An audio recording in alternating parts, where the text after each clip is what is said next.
سنی Islamic app کو پلے store سے ضرور ڈاؤن لوڈ کیجیے اور شیئر کیجیے۔ اس کے اندر قرآن پاک اردو اور رومن اردو لینگویج میں موجود ہے، حدیث پاک موجود ہے، عقائد موجود ہے، مسئلے مسائل موجود ہیں۔ ضرور ڈاؤن لوڈ کریے اور شیئر کریے۔ ایسا نواز آپ لوگ بات کرتے نہیں ہے، کام کی طرف بلو جلول کر رہے ہیں۔ بولیے، بتائیے۔ ہاں سن دیکھیے سنواز سر، میرا یہ دعویٰ ہے کہ حنفی بریلوی، میں اہل الحدیث، میرا یہ دعویٰ ہے کہ حنفی بریلوی اور شیعہ ان کے وسیلے میں اور مشرکین مکہ کا جو وسیلہ تھا اس میں کوئی فرق نہیں ہے، نیگلیجبل 0% بھی فرق نہیں ہے۔ جو یہ ذات کا وسیلہ لگاتے ہیں اس میں مشرکین مکہ اور حنفی سیاہ، حنفیوں میں دیوبندی بریلوی اور شیعہ، ان کا وسیلہ اور مشرکین مکہ کا وسیلے میں کوئی فرق نہیں ہے۔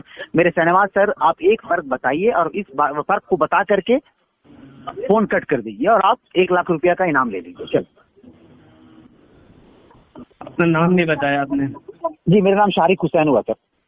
جی، الحمدللہ رب العالمین والصلاۃ والسلام علی سید المرسلین، اما بعد۔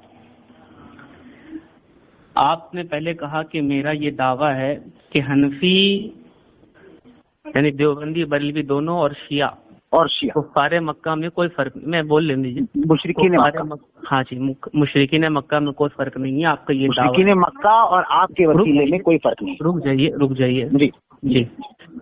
تو حدیث پاک تو ہے البینۃ علی المدعی، جی جی، کہ دلیل دعویٰ کرنے والے کے اوپر لازم ہوتا ہے۔ جی آپ نے شروع میں کہا کہ آپ کا یہ دعویٰ ہے، جی جی، تو ہم آپ سے دلیل مطالبہ کرتے ہیں، جی رک جائیے ذرا، ہم آپ سے مطالبہ کرتے ہیں کہ آپ اس کو ثابت کریں، دلیل پیش کریں اس پر۔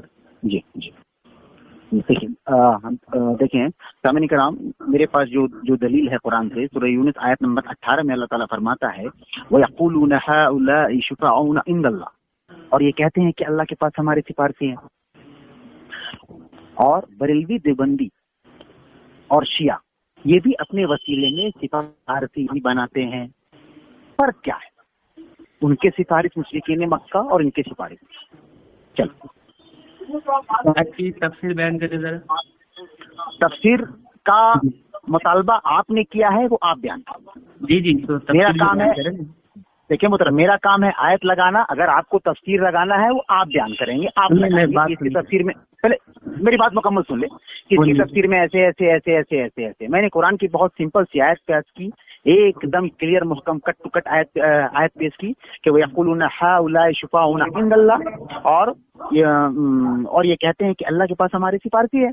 اللہ تعالیٰ فرماتا ہے کہ یہ کہتے ہیں کہ اللہ کے پاس ہمارے سفارشی ہیں، تو سفارشی ہی تو بنا رہے تھے نا۔ آپ تفسیر میں بولے کہ نہیں سفارشی نہیں تھا، اللہ تعالیٰ کچھ اور بول رہا ہے، ایسے بول رہا ہے ویسے بول رہا ہے، بیان کرے۔ چلو اب میں بولوں؟ جی، اللہ کے پاس جو سفارشی کسی کو اگر بنایا جائے تو کیا اس سے شرک لازم آتا ہے؟ نمبر 1، اگر یہ یعنی کسی کو اللہ پاک کی بارگاہ میں سفارشی بنانا شرک لازم آتا ہے اس سے، تو حدیث پاک جو شفاعت کے متعلق ہے اس کے متعلق آپ کیا کہیں گے؟ 1-2 درجنوں حدیث موجود ہے۔ قرآن پاک کی آیت بھی ہے من ذا الذی یشفع عنده الا باذنہ، کون ہے جو اس کے حضور شفاعت کرے مگر اس کی اجازت سے۔ تو یہاں تو اللہ پاک صاف صاف فرما رہا ہے کہ اللہ کی اجازت سے اللہ کی بارگاہ میں شفاعت قبول کی جائے گی۔ تو اب آپ مجھے بتائیں کہ اگر اللہ کی بارگاہ میں سفارش بنانا شرک ہوتا تو اللہ پاک یہ آیت الکرسی کی آیت میں کیسے اجازت دیتا ہے اس شرک کی، اور جو شفاعت کی حدیث ہے اس میں اور اس آیت میں کیا فرق ہوگا؟ سامعین کرام، دیکھیں میرے محترم قابل دوست نے فرمایا کہ اب آپ بتائیں کہ اگر سفارش غلط ہے تو ایسے ایسے ایسے میں سفارش بھی غلط ہو جائے گا۔ اس کا مطلب ہے کہ مشرکین مکہ بھی سفارشی بناتے اور ہم بھی بناتے، اور اسی کو قرآن حدیث تائید کر رہا ہے، جبکہ قرآن حدیث نے مشرکین مکہ کے عمل کی تردید کی ہے، ان کا رد کیا ہے، ان کو بتایا ہے کہ نہیں نہیں نہیں یہ کام غلط ہے غلط ہے غلط ہے۔ لیکن یہ میرے محترم دوست فرما رہے ہیں کہ نہیں وہ صحیح ہے۔ کیسے صحیح ہے؟ کہ انہوں نے فرمایا ہے کہ اس سے شرک لازم آتا ہے کیا سفارش سے، تو پھر مشرکین مکہ کا شرک کیسے لازم آیا؟ یا آپ بولے کہ نہیں مشرکین مکہ کا یہ شرک نہیں، اللہ تعالیٰ جھوٹ بول رہا ہے معاذ اللہ. پھر انہوں نے کہا کہ حدیث ہے، تو حدیث کبھی بھی مشرکین مکہ کی تائید نہیں کرے گی، یہ الٹا سمجھ رہے ہیں، یہ میں سمجھاؤں گا آگے. پھر انہوں نے کہا کہ اللہ کی بارگاہ میں اللہ تعالیٰ فرماتا ہے کون ہے جو اللہ کے حکم کے بغیر کسی کی سفارش کرے. تو سفارش کا طریقہ کیا تھا؟ کیا وہ مشرکین مکہ والا طریقہ تھا جس کو اللہ تعالیٰ نے جو ہے فرمایا؟ کلیئر کریں بات کو تاکہ لوگوں کو سمجھ لیں. جی بسم اللہ الرحمن الرحیم. میں نے ان کو کہا تھا کہ شاید کی تفسیر بیان کرے. آپ جب دلیل پیش کر رہے ہیں تو اس کی تفسیر بیان کرے، لیکن یہ اس سے بھاگ گئے، نکل گئے اس سے. یاد رکھیے قرآن پاک کی آیت جو ہے، سن لیجئے، قرآن پاک کی آیت جو ہے یہ نہ ہمارے مطابق سمجھی جائے گی نہ آپ کے مطابق سمجھی جائے گی. یہ قرآن و حدیث جو ہے اس کو سلف صالحین کے طریقے میں سمجھا جائے گا. مفسرین نے یہاں کیا مراد لیا ہے، محدثین نے یہاں کیا مراد لیا ہے. آپ بیچ میں بول رہے ہیں، آواز آ رہی ہے. سوری آپ بولے. سوری میوٹ کر دیجیے آپ. میں سن رہا ہوں بولے نا. اس کو میوٹ کر دیجیے، آواز آ رہی ہے. اچھا ایک سیکنڈ سر. تم مشرکین یہ جو آیت انہوں نے پیش کیا ہے تو اس کے تحت مفسرین نے کیا فرمایا ہے، اس کو جانے بغیر آیت سے استدلال کرنا بیجا ہے. انہوں نے اس کی تفسیر بیان نہیں کی. چلیے میں بیان کر دیتا ہوں. غیر مقلدین کے بہت پسندیدہ مفسر ہے امام ابن کثیر، جو ابن تیمیہ کے شاگرد بھی رہے ہیں. یہ اپنی تفسیر میں اس آیت کے تحت لکھتے ہیں. اب پوری قرآن کی آیت ہی دیکھ لیجیے. آیت بھی میں پڑھ دوں گا. انہوں نے ایک آیت کا جز پڑھا ہے اور لوگوں کو دھوکہ دینے کی کوشش کی ہے. پوری آیت کیا ہے؟ وَيَعْبُدُونَ مِن دُونِ اللَّهِ مَا لَا يَضُرُّهُمْ وَلَا يَنفَعُهُمْ وَيَقُولُونَ هَؤُلَاءِ شُفَعَاؤُنَا عِندَ اللَّهِ. دیکھیے یہ کتنا بڑا دھوکہ ہے. قرآن پاک کی پوری آیت یہ ہے کہ وہ لوگ اللہ کے سوا کی عبادت کرتے ہیں اور اس کی عبادت کرتے ہیں جو نہ ان کو ضرر دے سکتا ہے نہ نفع دے سکتا ہے. یہاں صاف صاف ہے کہ یہ لوگ عبادت کرتے ہیں. وَيَقُولُونَ اور کیا کہتے ہیں؟ هَؤُلَاءِ شُفَعَاؤُنَا عِندَ اللَّهِ، یہ ہمارے سفارش ہوں گے اللہ کی بارگاہ میں. تو یہاں پر صاف صاف بتایا گیا مشرکین مکہ جو تھے اپنے شفاعت، جس کو وہ شفاعت کے قابل سمجھ رہے تھے، ان کی عبادت کیا کرتے تھے اللہ کو چھوڑ کر. ٹھیک. اور ظاہر ہے ہم الحمدللہ بریلوی مسلک اہل سنت مسلک والے کبھی بھی اولیاء انبیاء کی عبادت نہیں کرتے. یہ اتنا بڑا فرق ہے عبادت والا. لیکن انہوں نے ماقبل کی آیت، پیچھے کی آیت کو چھپا کر آگے کی آیت کو پیش کیا جو یہود کیا کرتے تھے. مجھے بہت تعجب ہے کہ آج لوگ اس طریقے سے آیت کو پیش کر رہے ہیں، ماقبل آیت کو چھپا کر آگے کی آیت کو دکھا رہے ہیں اور دھوکہ دے رہے ہیں. اللہ اکبر. یہاں صاف صاف کیا کہا جا رہا ہے؟ اللہ کی سوا کی عبادت کرتے ہیں اور اللہ کی سوا کی عبادت کرتے ہیں. آپ نے بہت لمبا بول دیا. نہیں دیتا، رک جائیے. جو ان کو ضرر نہیں دے سکتا، نفع نہیں دے سکتا، اور ان کو شفاعت بناتے ہیں. یہ صاف صاف عبادت کا تذکرہ انہوں نے چھپا دیا. اب میں تفسیر کیا بیان کروں؟ میں تو خود قرآن کی آیت بیان کر رہا ہوں، تفسیر کی بھی حاجت نہیں ہے یہاں پر. آپ چپ ہو جائیں بہت لمبا. دیکھیے سامعین کرام، میرے قابل دوست نے پھر اب جو ہے کتنی طرح کی غلطیاں پیش کی. انہوں نے کہا کہ وہ اللہ کے سوا عبادت کرتے تھے اور تفسیر پیش نہیں کیا. پھر کہا کہ میں خود تفسیر پیش نہیں کر رہا ہوں، یہاں تو باتیں بتا دی گئی. بہت اچھا تھا، وہی تو میں بول رہا ہوں. اب دیکھیے انہوں نے کہا کہ اللہ کے سوا عبادت کرتے تھے، تو عبادت کرتے کیسے تھے؟ سفارشی بنا کر کرتے تھے نا. جیسے کہ دیکھیے اب سورہ زمر ایک سیکنڈ سورہ زمر کی آیت نمبر 3 آپ پڑھیں گے. ما نعبدهم الا ليقربونا الى الله زلفا. ہم اور ان کی عبادت نہیں کرتے مگر اس لیے کہ وہ ہمیں اللہ کے قریب کر دیں. ان میرے بھائی کو تو چاہیے تھا کہ وہ فرق بتائیں. وہ بول رہے عبادت کرتے تھے، تو عبادت سے انکار کس کو ہے؟ ہم کو تو انکار نہیں ہے ان کی عبادت اور آپ کی عبادت سے. آپ بھی وہی عبادت کرتے ہو، وہ بھی وہی عبادت کرتے. کیا آیت نمبر کیا پڑھا آپ نے؟ سورہ آیت نمبر 3. جی بولیے. ما نعبدهم الا ليقربونا الى الله زلفا. اور ہم ان کی عبادت نہیں صرف اس لیے کرتے ہیں کہ وہ ہم اللہ کے قریب کر دیں، یا ہم ان کی بات نہیں کرتے مگر اس لیے کہ وہ ہم اللہ کے قریب کر دیں. میرے قابل دوست، آپ بار بار مشرکین مکہ کے حمایتی بن رہے ہیں. آپ کو میں نے کہا فرق بتائیے نا، آپ فرق نہیں بتا پا رہے ہیں. اس کے بعد آپ جو ہے دیکھیے کیا ہے نا، اور آپ نے کہا کہ وہ عبادت کرتے تھے. انکار کس کو ہے؟ عبادت کرتے کیسے تھے؟ کرتے کیسے تھے عبادت؟ آپ نے اس کو تو نہیں بتایا، میں نے بتایا کہ وہ عبادت ویسی کرتے تھے جیسے کہ آپ کرتے ہیں. ایک دم سمپل سا بات ہے نا. آپ فرق بتائیے تاکہ بات کلیئر ہو. نہیں کیسے عبادت کرتے تھے اس کی وضاحت کہاں کی آپ نے؟ جی جی جی جی جی بتایا نا آپ کو. جی جی بولیے. ما نعبدهم الا ليقربونا الى الله زلفى. کیا مطلب بتائیے؟ مطلب یہ کہ ہم ان کی بات نہیں کرتے مگر اس لیے کہ وہ ہمیں اللہ کے قریب کر دیں. اللہ کے قریب کیسے کر دیں؟ وَيَقُولُونَ هَؤُلَاءِ شُفَعَاؤُنَا عِندَ اللَّهِ. چلے شروع کریں. ارے پوری بات واضح کریے نا. بات واضح کہاں ہوگی؟ پوری بات تو میں نے واضح کی کہ وہ اللہ کے قریب کرواتے اور جو سفارشی بنا کر. آپ فرق کریں نا کہ آپ کے سفارشی اور ان کے سفارشی بنانے کے یہی تو عبادت تھا جس کو اللہ نے عبادت کہا. چلیں ٹھیک.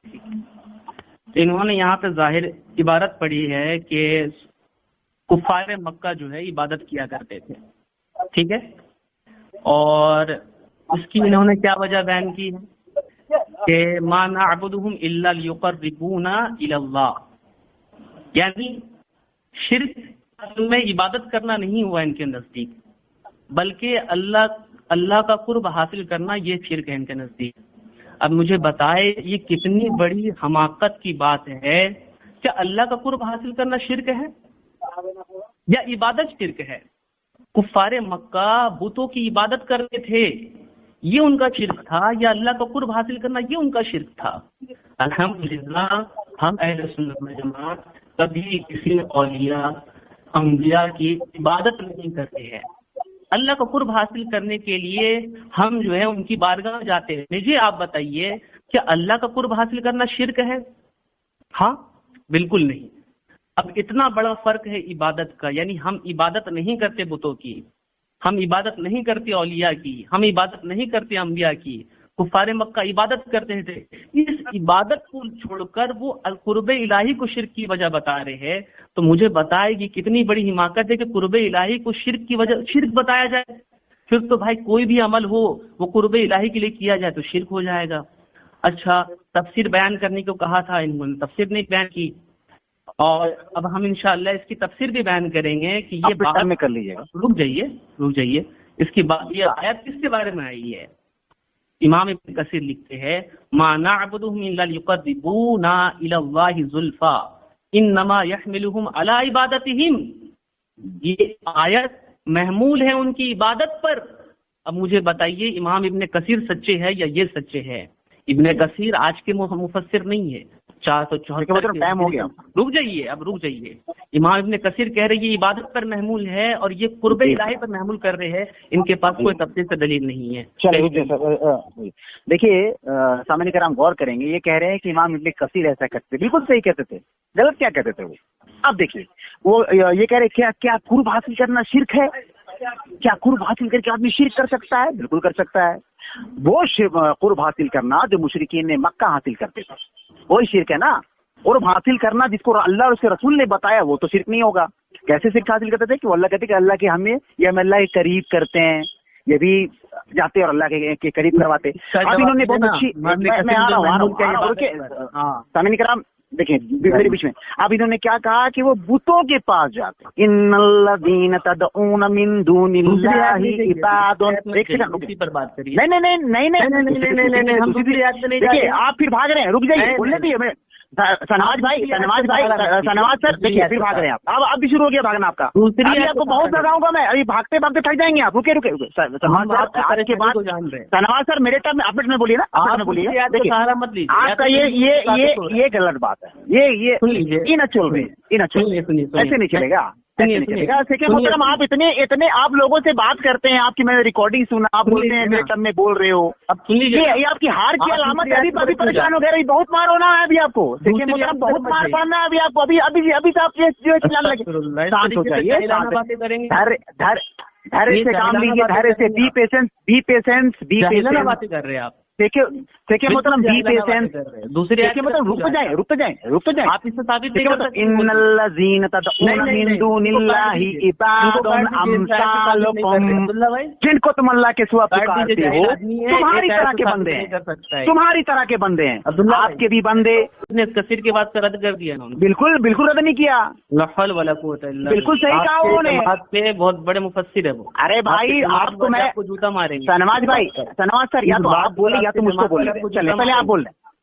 سمجھے؟ اس بات پر آپ بالکل رد نہیں کیا، بالکل صحیح کہا ابن کثیر نے، غلط کہاں کہا جماعت والے جوتا ماریں گے، وہ کہہ رہے ہیں یحملہم علی عبادتہم، اس کا کیا مطلب؟ بولے کیا پڑھے بات ترجمہ کریں۔ انہوں نے جو کہا، امام ابن کثیر نے جو کہا کہ انما یحملہم علی عبادتہم، ہاں ترجمہ کریں، اس کا کیا مطلب ہے؟ بتاؤ، آپ بتاؤ، ترجمہ کر کے لوگوں کو بتائیں نا، آپ اپنے لفظ میں لفظ کیا نا، آپ تو سنتے نہیں۔ عبادت سے انکار کس کو ہے شیخ محترم؟ وہی عبادت وہ کر رہے ہیں، وہی عبادت آپ کر رہے ہیں۔ زبردستی کہاں عبادت کی ہے بتاؤ؟ پھر زبردستی اللہ تعالیٰ نے کہا ان الذین تدعون من دون اللہ عباد امثالکم، اس کا مطلب کیا لیں گے؟ دوسری آیت کی طرف پھر بھاگ رہے آپ۔ پھر وہی بات اللہ تعالیٰ نے بتائے گا ہم کو کہ عبادت کیسے کرتے تھے، کس کو کرتے تھے، کیا بتائیے گا؟ نہیں ایک آیت پر، ارے آپ پیش کریں نا آیت بھائی، آپ کو چھوٹ ہے قرآن کی کہیں سے نہیں، آپ آیت پیش کریں نا۔ ایک فرق بتائیے شیخ محترم، 1,00,000 روپیہ کا انعام۔ اب سنیے جی سنیے بات کو، سمجھے؟ خالی بولے جاتے، بڑبڑائے جاتے، آپ لوگ کی یہی عادت ہوتی ہے۔ نہیں شیخ محترم، بڑبڑا آپ رہے ہیں، میں خاموش ہوں، بڑبڑا آپ رہے ہیں، میرے ٹرم میں آپ بول رہے ہیں، یہ آپ کی شکست کی دلیل ہے۔ جی چلے بتائیں، چلے میں خاموش ہوں۔ یہاں صاف صاف ابن کثیر کہہ رہے ہیں، اور میرے ٹائم میں مت بولیے گا، میرے ٹائم میں مت بولیے گا، میں خاموش ہوں۔ چلیں سنو بات، 2 منٹ ٹائم دے رہا ہوں، بولے چلیں۔ ارے یار تم کیا ٹائم دو گے، سنو خاموشی سے۔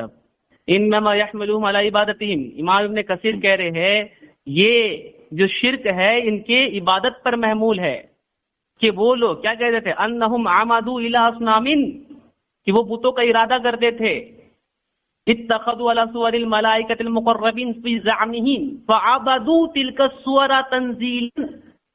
ابن کثیر صاف صاف کہہ رہے ہیں کہ وہ لوگ کیا کرتے تھے، وہ لوگ بتوں کا ارادہ کرتے تھے، فرشتوں کی صورتیں بناتے تھے، مقرب فرشتوں کی صورتیں بناتے تھے۔ آگے کہتے ہیں فعبدوا، اس کا معنی صاف صاف بتا رہا ہوں، پھر اس کی عبادت کرتے تھے، تلک الصور، ان صورتوں کی عبادت کرتے تھے، ٹھیک ہے، تنزیلا لذالک منزلۃ عبادتہم الملائکہ۔ ابن کثیر کہہ رہے ہیں یہ فرشتوں کی عبادت کے اوپر نازل ہوئی ہے۔ یہاں پر دیکھو آپ کیا کہہ رہے ہو، ان کو وسیلہ بنانا شرک ہے۔ یہاں پہ ابن کثیر کہہ رہے ہیں مقرب فرشتوں کی صورتوں کو بناتے تھے، فعبدوا، پھر ان کی عبادت کرتے تھے، سمجھے؟ صرف وسیلہ نہیں ہے، یہاں پر عبادت کرتے تھے ان صورتوں کی، تو یہ ان کی عبادت کے بارے نازل ہوا ہے، سمجھے؟ آپ زیادہ نہیں جانتے ابن کثیر سے، امام ابن کثیر آپ زیادہ جانتے ہیں، سن لیجیے، سمجھے؟ اپنی عقل کو مت دوڑائیے، دوسری آیت بول لیا آپ نے، بولیے۔ دیکھیے سامعین کرام، میرے شہنواز سر نے پھر کہا کہ یہ شرک ہے جو کہ ان کی عبادت پر محمول ہے۔ میں نے کی تفصیل کی، میرے پاس رکے تو میرے بھائی، یار آپ کیسے مناظر ہیں میرے بھائی، کیسے مناظرہ کرتے ہیں میرے بھائی، آپ میرے گھر میں بولے جا رہے کر رہے ہیں۔ میں نے رکے تو یار کرنا کیا چاہتے ہیں آپ لوگ، یار مذاق بنا کر رکھ دیے ہو یار، کر سکتے ہیں آپ، بولیے۔ میں آ رہا ہوں نا، آ رہا ہوں، وہیں پر آ رہا ہوں بھیا، وہیں پر آ رہا ہوں نا۔ ارے رکے رکے عبداللہ بھائی، یہ نہیں سکیں گے، کسی اور کو لاؤ، اس کو کاٹ دیجیے، جاہل آدمی یہ سکی نہیں بات کرنے۔ ارے تو رکو تو میرے بھائی، جواب تو لے لو یار، میوٹ کیجیے، جاہل آدمی ہے، میوٹ کیجیے میوٹ کیجیے۔ دیکھیے کتنی اچھی بات بولیں، یہ شرک ہے جو عبادت پر محمول ہے۔ ارے بھیا یہی شرک آپ کا ہے جو عبادت پر محمول ہے، کی وضاحت کرنا۔ ارے بھائی رکو تو بھائی، یہ کہتے ہیں کہ بتوں کی طرف جاتے، رکو نا بھائی، رکو، وہیں پر آ رہا ہوں میرے بھائی، بتوں کی طرف جاتے، بالکل بتوں کی طرف جاتے، جیسے آپ قبر کی طرف جاتے بھائی، پھر وہی بات، وہ بتوں کی طرف جاتے، آپ قبر کی طرف جاتے، آپ بت کے پیچھے پھر بد کلامی، ارے آ رہا ہوں۔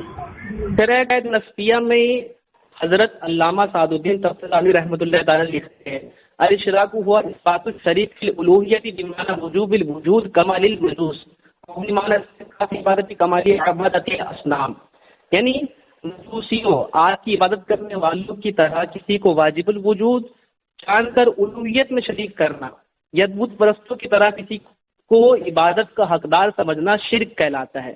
اب یہاں پر دیکھ لیجئے سعد الدین تفتزانی کی عبارت میں کیا کیا ہے شرک کی وجوہات۔ ایک تو کیا غیر خدا کو واجب الوجود ماننا، یعنی اس کا ہونا ضروری ہے، نہ ہونا محال۔ دوسری چیز کیا ہے، غیر خدا کو عبادت کا مستحق سمجھنا، اگرچہ واجب الوجود ہونے کا عقیدہ نہ رکھے، تیسری چیز پہ غیر خدا کو واجب الوجود بھی مانے اور اسے عبادت کا مستحق بھی سمجھے۔ اب یہاں پر دیکھیں کتنا واضح ہے کہ کفار مکہ جو تھے وہ اپنے بتوں کی عبادت کیا کرتے تھے، اس کو عبادت کے لائق سمجھتے تھے، اس وجہ سے شرک ہے۔ اور ہم الحمدللہ اہل سنت جو اپنے وسیلہ لیا کرتے ہیں اہل اللہ کا، تو ہم ان کو کبھی بھی عبادت کے لائق نہیں سمجھتے ہیں۔ جزاک اللہ، بس اتنا ہی۔